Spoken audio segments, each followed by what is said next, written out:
کوئی ایک معنی نہیں، یہ بہت ساری صفتوں کو گھیرتا ہے۔ اللہ تعالیٰ نے فرمایا وہ عظیم ہے، عظمت والا۔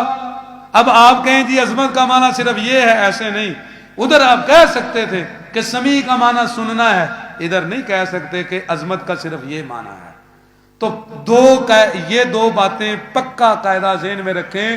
اللہ تعالیٰ کے کچھ نام ایسے ہیں جن کا معنی اکیلا مفرد ہے، لیکن ہمیں اس کی کیفیت کا پھر بھی نہیں پتا، اور کچھ ایسے ہیں جن کا سرے سے ہمیں پورے معانی کا ہی احاطہ نہیں، وہ جملہ معنی رکھتا ہے اور یہی نہیں پتا کہ اس کے اندر کتنے معنی ہیں۔ تفصیل تو آگے اور کیفیت تو پھر دور کی بات ہے۔ اب میں آپ کو تھوڑا سا اس کو آپ کے سامنے واضح کرتا ہوں، صرف اس ایک لفظ کو، سمیع کو دیکھیں۔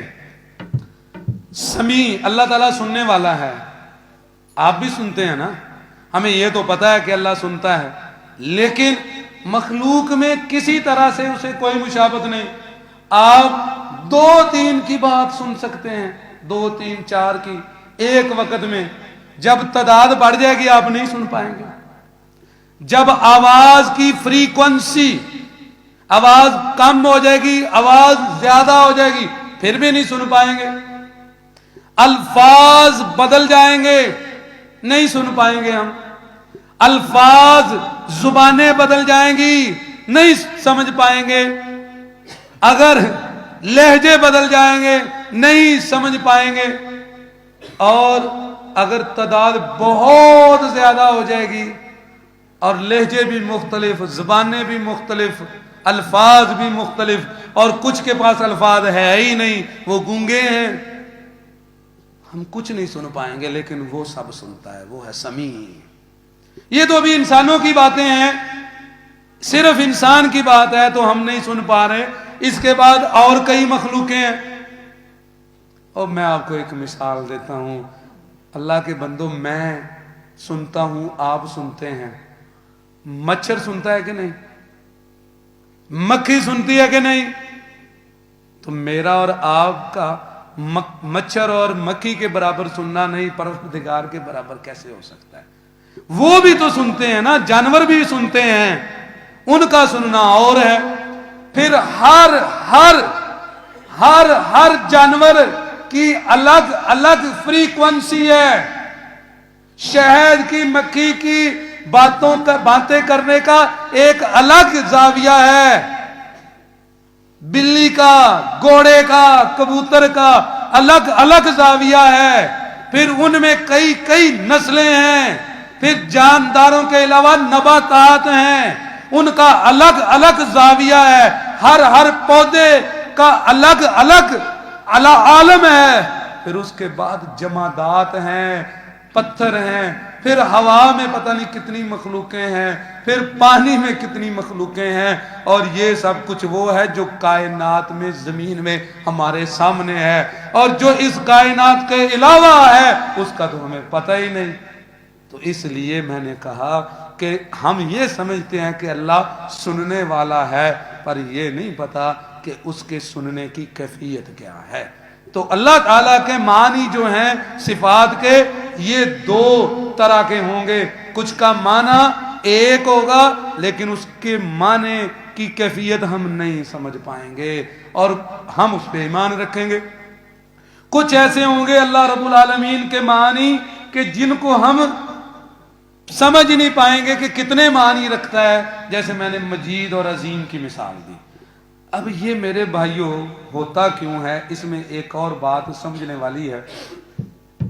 اللہ تعالیٰ کے جتنے نام ہیں نا، جتنے اوصاف ہیں، تھوڑی سی ذرا یہ سمجھنے کی باتیں ہیں، لیکن اگر آپ غور کریں گے تو ضرور سمجھ آ جائیں گے۔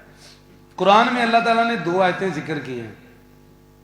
ایک میں کہا فَلَا تَضْرِبُوا لِلَّهِ الْأَمْثَالَ، اللہ کے لیے پیرابلز، مثالیں نہ دو، اور ایک جگہ پہ کہا وَلَهُ الْمَثَلُ الْأَعْلَى، بلند بڑی بڑی شان والی مثالیں اس کے لیے ہیں۔ اب ان دونوں کو جب ملائیں تو یہ بات سمجھ آتی ہے کہ میرے بھائیوں، اللہ تعالیٰ کے ہی جو جتنے نام ہیں، یہ ہم کو ہم انسانوں کو اس کی ذات سمجھانے کے لیے یہ صفات بتائی گئی ہیں، اور یہ انسانوں کے اعتبار سے ہیں، انسانوں کے اعتبار سے ہیں۔ کیسے؟ آپ غور کریں، ہم جو انسان ہیں، ہمارے لفظ تو ساری مخلوق کو سمجھنے سمجھانے کے لیے ناکافی ہیں۔ ہم تو سارے انسانوں کے لیے ہماری زبان جو ہے نا وہ کارآمد نہیں، چند جو ہے نا وہ تھوڑی دیر بعد لہجے چینج ہو جاتے ہیں۔ تو کیسے ہمارے الفاظ اللہ تعالیٰ کی ذات کا مکمل احاطہ کر سکتے ہیں؟ یہ ناممکن ہے۔ لیکن اب اللہ تعالیٰ کی ذات کی پہچان بھی کروانی تھی، تو انبیاء نے اور اللہ تعالیٰ نے خود ایسے لفظ بولے جس کو انسان کا جو ذہن ہے، فہم، وہ سمجھ پائے، اس لیے وہ الفاظ بیان کر دیے۔ اب یہ الفاظ جو ہیں یہ ہمیں کچھ نہ کچھ اللہ رب العالمین کی طرف لے جاتے ہیں، لیکن اللہ تعالیٰ کی پوری معرفت کروانے سے یہ قاصر ہے۔ کیوں بھلا؟ اس لیے قاصر ہیں کہ ہمارے الفاظ وہ ناقص ہیں۔ دیکھو، ہم لفظ بولتے ہیں کس لیے؟ اپنی بات سمجھانے کے لیے، ایک دوسرے سے بات کرنے کے لیے لفظ بولتے ہیں۔ ہمارے الفاظ ہمارے ذہن میں موجود معنی پوری مخلوق کو نہیں سمجھا سکتے۔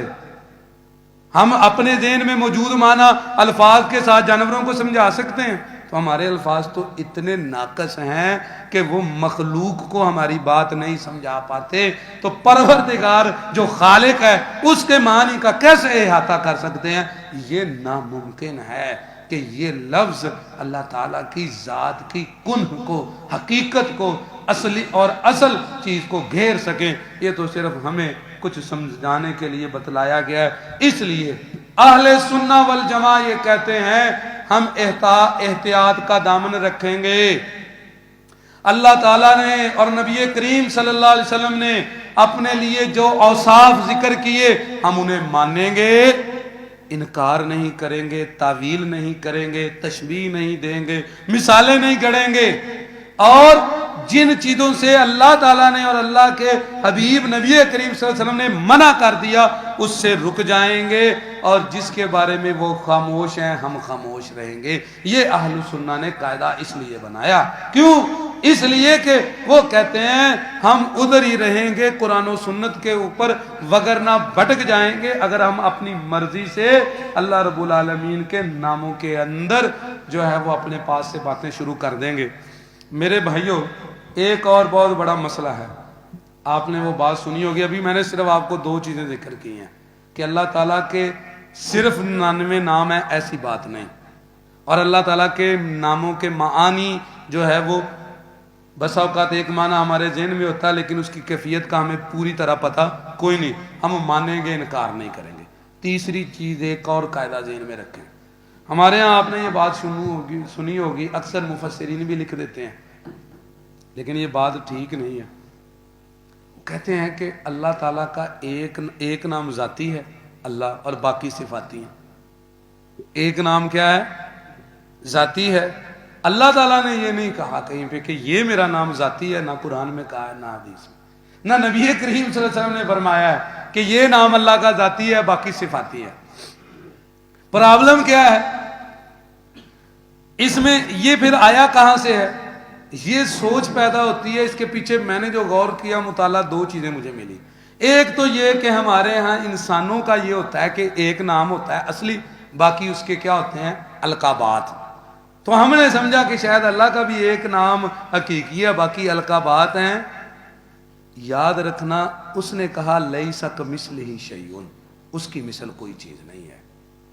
اللہ رب العالمین کے جتنے نام ہیں سارے اس کی صفتیں ہیں، کوئی نام جامد ٹھوس نہیں جیسے ہمارے نام ہوتے ہیں صرف شناخت کے لیے۔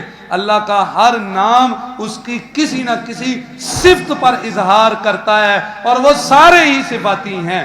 یہ تقسیم ٹھیک نہیں ہے۔ مثلا اللہ یہ اس کی صفت الوہیت کو ظاہر کرتا ہے، رب یہ اس کی صفت ربوبیت کو ظاہر کرتا ہے۔ تو اللہ رب العالمین کے سارے نام اس کے جو ہے اس کی صفات کو ظاہر کرتے ہیں۔ یہ جو تقسیم کی جاتی ہے عمومی طور پہ یہ ٹھیک نہیں ہے۔ ابن قیم رحمہ اللہ نے عربی میں لکھا ہے، اس کا نام ہے قصیدہ نونیہ، اس کے اندر وہ شعر کہتے ہیں اسماؤہ اوصاف مدح کلھا، اس کے سارے نام وہ تعریفیں ہیں ساری کی ساری، مشتقۃ حملت لمعانی، وہ سارے مشتق ہیں اور سارے صفاتی ہیں، ان میں سے ایسا نہیں ہے کہ کوئی جامد نام ہے، سب اس کی صفتیں ہیں۔ کون کہہ رہے ہیں؟ ابن قیم قصیدہ نونیہ کے اندر، اور کہتے ہیں یاد رکھنا کہ یہ اللہ کے نام جو ہیں ایاک والالحاد فیہا، اس کے ناموں کو مانو اور اس کے اندر انکار نہ کرنا۔ کیوں؟ کفر معاذ اللہ من کفرانی، یہ کفر ہے، اللہ کی پناہ بہت بڑا کفر ہے۔ تو اس کے سارے نام صفاتی ہیں۔ تو یہ جو عمومی طور پہ مشہور ہے کہ ایک ذاتی ہے، ایسی بات میرے بھائیوں نہیں ہے، اس کے سارے نام، اور اس کی دلیل اب ہم نے لینی ہے قرآن سے، تو وہ آپ نے سمجھنی ہے کہ قرآن میں کہاں ہے۔ اللہ تعالیٰ فرماتے ہیں وَلِلَّهِ الْأَسْمَاءُ الْحُسْنَى، اللہ کے لیے ہیں وہ نام جو سب سے اچھے ہیں، الحسنہ، اللہ کا ہر نام جو ہے اس میں اس کی حسن، اس میں اس کی صفت حسن بیان ہوگی۔ اللہ فرماتے ہیں میرے جتنے نام ہیں اس میں صفت ہے میری کوئی نہ کوئی اچھی، اور ہم نے کہا نہیں یہ ذاتی ہے اور یہ صفاتی ہے، وہ کہتا نہیں میرے سارے نام میری اچھی صفتیں بیان کرتے ہیں۔ کوئی بات سمجھ آ رہی ہے؟ تو یہ دلیل ہے کہ اس کا ہر نام ہی کیا ہے؟ صفتی نام ہے، کیونکہ وہ کہتا ہے میرے نام وہ ہیں جو سب سے اچھے ہیں، ہر نام میں کوئی نہ کوئی ایک اچھی صفت اور خوبی ہے۔ اور میرے بھائیو یاد رکھنا، یہ پتہ کہاں سے لیا گیا؟ یہ بھی ایک پرابلم ہے۔ اگر ہم کرسچن کو پڑھیں تو بائبل میں، اور جوش یہودی دونوں کے ہاں یہ تاثر ہے، وہ کہتے ہیں جو بائبل ہے اس کی شروع کی کتاب الپیدائش جو ہے، آغاز میں اس میں تذکرہ ہے خدا نے کائنات بنائی، پھر اس نے آرام کیا وغیرہ، آگے جا کے وہ لکھا ہوا ہے۔ وہاں دو نام آتے ہیں اللہ تعالیٰ کے، رب العالمین کے دو نام وہاں بائبل میں ذکر ہیں۔ ایک ہے یہوہ، اس کا تلفظ یہوہ بھی ہے، یہوہ، اور آگے الوہیم۔ اب عیسائیوں کے ہاں اور یہودیوں کے ہاں یہ نظریہ ہے کہ اللہ تعالیٰ کا ایک نام ذاتی ہے وہ یہوہ ہے یا الوہیم ہے، اور باقی صفاتی ہیں اور اس کے 99 نام ہیں۔ یہ تو وہاں سے مسلمانوں میں بھی آ گیا اور تفسیروں میں بھی لکھا جاتا ہے، اور اصل بات یہ ہے کہ اس کا ہر نام ہی اس کی صفت ہے، اور اس کی دلیل وَلَهُ الْأَسْمَاءُ الْحُسْنَى۔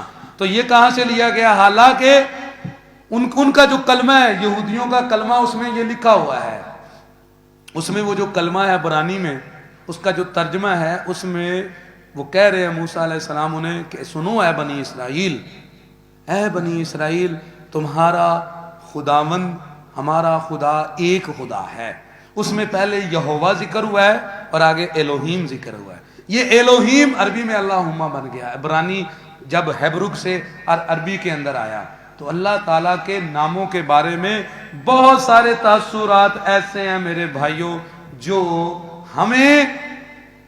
ہم نے لوگوں سے پکڑے ہوئے، اور باقی مذاہب سے، کچھ کرسچن سے لیا، کچھ جوش سے، اور ہماری تفسیروں والوں نے بھی وہ لکھ دیا ہے، اور اس پہ غور نہیں کیا کہ ہمارا رب ہمیں تو اور کچھ کہہ رہا ہے۔ یہ دوسرا نظریہ بھی کوئی سمجھ آیا کہ اللہ کے جتنے نام ہیں وہ سارے کیا ہیں؟ صفاتی ہیں۔ تو جھگڑا تو کھڑا ہونا ہے جب آپ نے بیان کرنا، انہوں نے کہنا جی فلانی تفسیر میں لکھا ہوا ہے، تو آپ نے کہنا ہے اللہ نے کہاں کہا ہے کہ یہ ذاتی ہے یہ صفاتی، یہ بتاؤ۔ اللہ رب العزت نے تو کہا وَلَهُ الْأَسْمَاءُ الْحُسْنَى، اور یہ تقسیم تو یہودیوں نے کی ہوئی ہے اور عیسائیوں نے کی ہوئی ہے۔ اب ایک اگلی چیز وہ ہے کہ اللہ تعالیٰ کے نام جو ہیں، اللہ رب العالمین کے نام ہمارے لیے کیا تقاضا کرتے ہیں۔ اب جب ہم ایک اور قاعدہ ذہن میں رکھیں، اللہ کا کوئی نام ہم پڑھیں گے، اللہ تعالیٰ کا نام کوئی نہ کوئی اثر چھوڑتا ہے۔ ایک اس کی طرف جب دیکھو گے تو پھر بھی ایک معرفت ہے، اور ایک ہمیں بھی ایک سبق ہے، اللہ کی بھی اس میں پہچان ہے اور ہمیں بھی درس ہے. کم از کم یہ دو چیزیں ہر نام کے اندر ہیں کہ اللہ کی معرفت بھی ہے اور ہمیں ایک سبق بھی ہے، درس بھی ہے. مثلا اللہ رب العزت کا نام ہے، جب ہم پہچانتے ہیں الحی، کیا نام ہے؟ اب دھیان سے ذرا غور کرنا آپ نے. الحی، کس کس نے یہ اللہ کا نام سنا ہوا؟ ہاتھ کھڑا کرو. الحی، وہ زندہ ہے. الحی نام سنا ہوا ہے نا؟ الحی وہ کیا ہے؟ زندہ، وہ قائم و دائم. لیکن جب بندہ اس نام کو سنتا ہے نا، اگر وہ پہچان لے تو وہ کہے گا اصل میں تو وہ زندہ ہے، میں تو مردہ ہوں. پہلا اس کے جب یہ وہ پہچان جائے گا کہ وہ کہہ رہا الحی میں زندہ ہوں، وہ کیا کہہ رہا ہے میں، تو نتیجہ کیا نکلا؟ باقی سب کیا ہو؟ تو باقی سب مردے ہو. اس نے زندگی دی ہے تو تھامے ہوا ہے جب تک تو تم زندہ ہو، کیونکہ اصل تو زندہ وہ ہے. اب وہ چاہے زندگی دے، وہ چاہے مار دے. جسے ایمان ہوگا اسے زندگی موت کا فلسفہ سمجھ آ جائے گا. الحی جو ہے نا وہ اس کی معرفت کروا رہا ہے. اللہ تعالیٰ نے قرآن میں کہا کنتم امواتا، تم کیا تھے؟ مردے. فاحیاکم، میں نے تمہیں کیا کیا؟ زندہ کیا. تم مردے ہو، میں نے زندہ کیا، اور پھر میں تمہیں ماروں گا اور پھر زندہ کروں گا. کیوں؟ کیونکہ وہ الحی ہے. تو میرے بھائیوں، ایک ایک نام اس کا جب ہم سمجھتے ہیں تو وہ بتاتا ہے. اب مجھے بتاؤ، جو مردہ ہو، جسے یہ پتا ہو اور جسے یہ پتا ہو میں نے مرنا ہے، وہ اکڑے گا؟ کیوں جی؟ وہ غیبت کرے گا؟ اگر کسی کو پتا ہو کہ بھائی تو نے مر جانا ہے صبح، وہ لڑائی کے لیے جائے گا؟ اچھا میں نے صبح مرنا ہے، مجھے پہلے قتل کرنے دو، مجھے زنا کرنے دو. کیا کرے گا بتاؤ؟ توبہ کرے گا. وہ کہے گا ٹائم تھوڑا ہے. جسے پتا ہوگا کہ وہ حی ہے اور میں نے تو مرنا ہے، جب اسے یہ یاد ہوگا نا تو وہ گناہ سے بچ جائے گا. مثلا اس کا نام ہے الملک. کیا نام ہے؟ ملک. ملک، ملک اور مالک. مالک بھی وہ ہے، ملک بھی وہ ہے. فرق کیا ہے؟ ملک کہتے ہیں بادشاہ کو، مالک کو کہتے ہیں جو چیز کا مالک ہوتا ہے. جو بادشاہ ہے اس کا ملک ہوتا ہے. ملک کیا ہوتا ہے؟ آرڈر، سلطنت، حکم. اور جو مالک ہوتا ہے اس کی ملکیت ہوتی ہے. جو صحیح معنی میں ملک کو پہچانے گا وہ کہے گا ملکیت بھی اس کی ہے اور آرڈر بھی اس کا ہے. وہ کیا کہے گا؟ جب بندہ یہ پہچان جائے گا کہ وہ ملک ہے تو بندہ کہے گا کہ ملک تو وہ ہے، تو میں کیا ہوں؟ میں مملوک ہوں. وہ ملک ہے، میں مملوک ہوں، میرے اوپر اس کا حکم چلے گا. اور وہ مالک ہے، میں اس کی ملکیت ہوں. ایک لفظ کو پہچانے کا بھی میں ان کو کھول نہیں رہا، صرف واضح جو لفظ کا لغت میں مانا ہے صرف وہ میرے بھائیوں ایک ایک لفظ کا آپ کے سامنے رکھ رہا ہوں. جو پہچانے گا کہ اللہ عزیز ہے. کیا ہے؟ اللہ عزیز ہے. جب وہ پہچان لے گا اس کو سمجھ آ جائے گی عزت کس کی ہے، اس کی غلبہ کس کا ہے، اس کا. میں کون ہوں؟ مغلوب. اگر عزت چاہتا ہوں تو اس کے پاس جانا پڑے گا، اس سے مانگنی پڑے گی، اور مجھے دنیا میں کہیں عزت نہیں ملے گی. اگر وہ عزت دے گا تو عزت ملے گی. اگر عزیز کو سمجھ جائے گا، اگر سمجھے گا کہ وہ عالی ہے، متعال ہے، علی ہے، وہ بلند ہے، تو اسے سمجھ آئے گی رفتیں اس کے پاس، بلندیاں اس کے پاس. اگر میں نے اسے چھوڑا تو پستی، اس کی طرف جاؤں گا تو عظمت، بلندی، اس سے ہٹوں گا تو کیا ہوگا؟ پستی ہوگی، ذلت ہوگی. ایک ایک نام بندے کو مکمل چینج کر دیتا ہے. اللہ تعالیٰ کا ایک ایک نام میرے بھائیوں. اب میں ایک نام کی بات کر کے پھر یہ تو میں چند قاعدے آپ کو سمجھانا چاہتا ہوں. مثلا اللہ تعالیٰ کا نام ہے حکیم. کیوں جی؟ سنا ہوا ہے نا؟ کیا؟ الحکیم. کیا معنی ہے اس کا؟ حکمت والا. کیا؟ حکمت والا اور حکم والا دونوں چیزیں. اس کا حکم بھی ہے اور اس کا ہی حکم حکمت والا ہے. وہ آرڈر کرتا ہے اور اس کا آرڈر حکمت والا ہوتا ہے. حکیم کے اندر حکم بھی ہے اور حکمت بھی ہے. جو بندہ یہ سمجھ جائے گا تو وہ کہے گا وہ تو حکیم ہے تو اس نے مجھے ایسے تو نہیں پیدا کیا ہوا. اب اسے سمجھ آئے گی. اللہ نے کہا فَحَسِبْتُمْ أَنَّمَا خَلَقْنَاكُمْ عَبَثًا, اور تم سمجھتے ہو میں نے تمہیں بیکار پیدا کر دیا.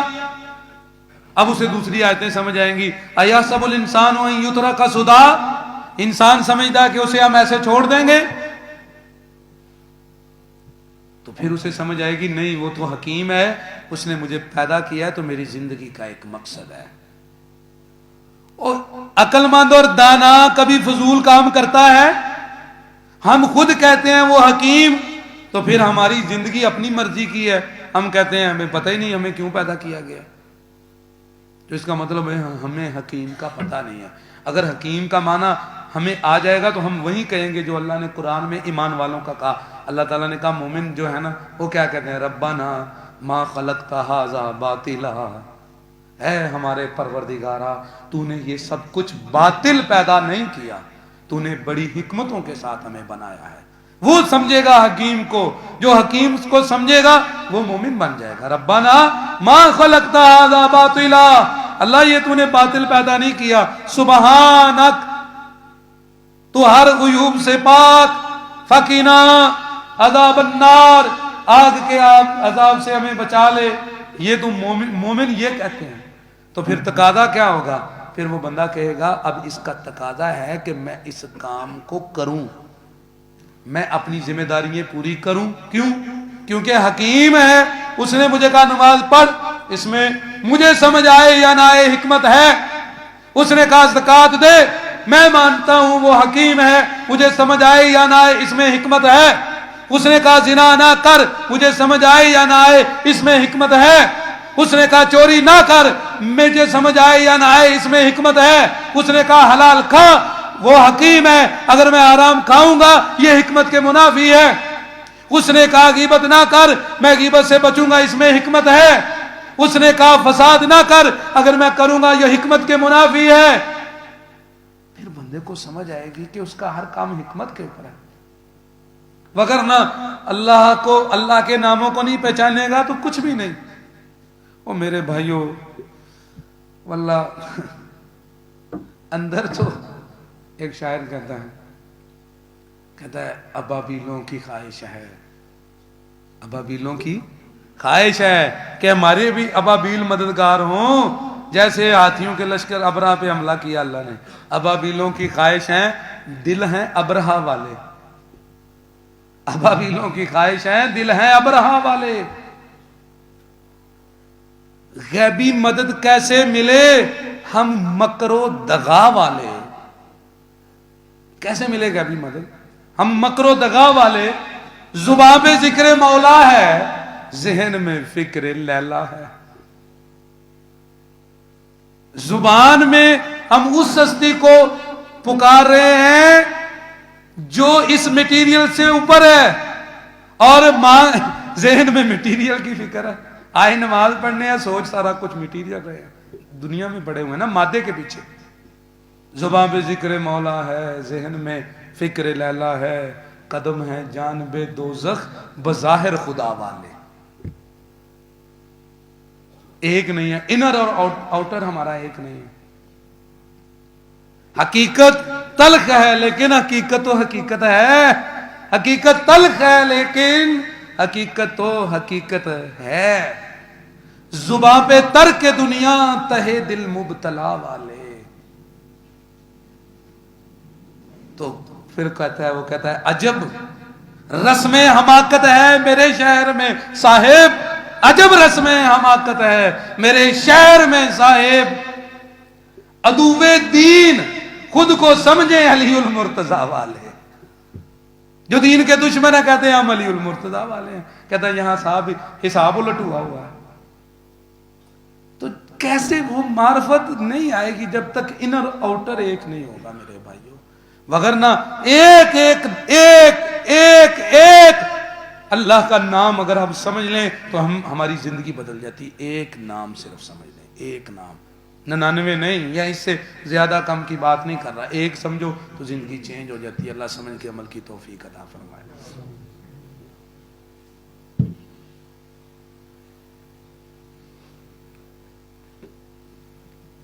ان الحمد للہ نحمده ونستعینه ونستغفره ونعوذ باللہ من شرور انفسنا ومن سیئات اعمالنا من يهده الله فلا مضل له ومن يضلل فلا هادي له اشهد ان لا اله الا الله وحده لا شريك له واشهد ان محمدا عبده ورسوله يا ايها الذين امنوا اتقوا الله حق تقاته ولا تموتن الا وانتم مسلمون. يا ايها الناس اتقوا ربكم الذي خلقكم من نفس واحده وخلق منها زوجها وبث منهما رجالا كثيرا ونساء واتقوا الله الذي تساءلون به والارحام ان الله كان عليكم رقيبا. يا أيها الذين آمنوا اتقوا الله وقولوا قولا سديدا يصلح لكم أعمالكم ويغفر لكم ذنوبكم ومن يطع الله ورسوله فقد فاز فوزا عظيما. أما بعد فإن خير الحديث كتاب الله وخير الهدي هدي محمد صلى الله عليه وآله وسلم وشر الأمور محدثاتها وكل محدثة بدعة وكل بدعة ضلالة وكل ضلالة في النار. محترم بھائیو, مجھے بتائیے, آپ اپنے آپ سے پوچھیں, جس کا یہ ایمان ہو کہ اللہ سنتا ہے, کیا ایمان ہو, کیا وہ خیر کے علاوہ کوئی لفظ بولے گا؟ بولو, نہیں نہ بولے گا تو اس کا مطلب ایمان نہیں ہے. زبان سے نہیں, میں پریکٹیکل لائف کی بات کر رہا ہوں. جس کا یہ ایمان ہے کہ اللہ دیکھتا ہے, کیا وہ اچھے کام کے علاوہ کوئی اور کام کرے گا؟ اگر وہ کر رہا ہے تو اس کا مطلب اس کا ایمان نہیں ہے. انر اور ہے, آؤٹر اور ہے, زبان اور ہے, عمل اور ہے, کہہ کچھ اور رہا ہے, دکھا کچھ اور رہا ہے. اور اللہ ناراض بھی ہوتا ہے تو وہ عمل کرے گا جو رب کو پسند ہے, اور وہ نہیں کرے گا جس سے رب ناراض ہوتا ہے. اللہ کی یہ صفتیں ہمیں یہ اسباق دیتی ہیں. آپ کو ایک حدیث سنا کے بات ختم کرتا ہوں, ٹائم پورا ہو گیا. صحیح مسلم میں عبداللہ بن مسعود انصاری رضی اللہ تعالیٰ عنہ کی روایت ہے. سنیں, نبی صلی اللہ علیہ وسلم نے جو تربیت کی ہوئی ہے صحابہ رسول کی, وہ کیسے ہے. میں نے پچھلی دفعہ چند ایک واقعہ آپ کو دیے تھے. ابو مسعود کہتے ہیں, میں اپنے غلام کو مار رہا تھا. کیا کر رہا تھا؟ مار رہا تھا غلام کو. تو پیچھے سے ایک آواز آئی, ابو مسعود, کل کو آج جتنی تیری اس کے اوپر قدرت اور ملکیت ہے, اس سے زیادہ للہ اقدر, اللہ کی زیادہ قدرت ہے تیرے اوپر. کیسے؟ میں نے پیچھے دیکھا, یہ آواز کس کی ہے؟ محمد رسول اللہ صلی اللہ علیہ وسلم. فوراً چھوڑ دیا, کہا یا رسول اللہ, یہ آزاد ہے, یہ غلام میں نے آزاد کر دیا. کیونکہ آپ نے انہیں وہ ایمان یاد کروایا. وہ مار رہا تھا غلام کو, غلطی غلام کی ہے, صحابی رسول ہے. خطا وہ لوگ ہیں جو رضی اللہ عنہ ورضوا عنہ, ہمارے جیسے نہیں, باتوں پہ جھگڑنے لڑنے والے بد اخلاق نہیں. وہ عظیم اخلاق کے حامل جن کا ایمان ہمارے لیے اسوہ حسنہ آئیڈیل نمونہ ہے, ان کی بات ہو رہی ہے. غلام کو مارا ہے ان کی غلطیوں پہ. تو محمد رسول اللہ صلی اللہ علیہ وسلم گزر رہے, کہا ابو مسعود للہ اقدر, ایک دن آئے گا جب اس کی قدرت ظاہر ہوگی. آج تیرے پاس اتنی قدرت نہیں ہے اس کے اوپر جتنی اس کی تیرے اوپر آج بھی ہے اور کل ہوگی, وہ دکھائے گا. کہا یا رسول اللہ, یہ اللہ کے وجہ کے لیے آزاد ہے, لوجہ اللہ میں نے اسے آزاد کر دیا. چینج آئی کہ نہیں, بدلا ہے کہ نہیں؟ جسے پتا ہے وہ بدلتا ہے, جسے پتا ہے وہ سنتا ہے, جسے پتا ہے وہ دیکھتا ہے, جسے پتا ہے وہ محبت کرتا ہے, جسے پتا ہے وہ ناراض ہوتا ہے, وہ پھر وہی کرتا ہے جو اسے پسند ہے, اور وہ نہیں کرتا. اس کا مطلب ہمیں کوئی نہیں پتا کہ اللہ سنتا ہے. کہہ لو جتنا مرضی, پتا کوئی نہیں وہ سنتا ہے, پتا ہمیں کوئی نہیں کہ وہ دیکھتا ہے.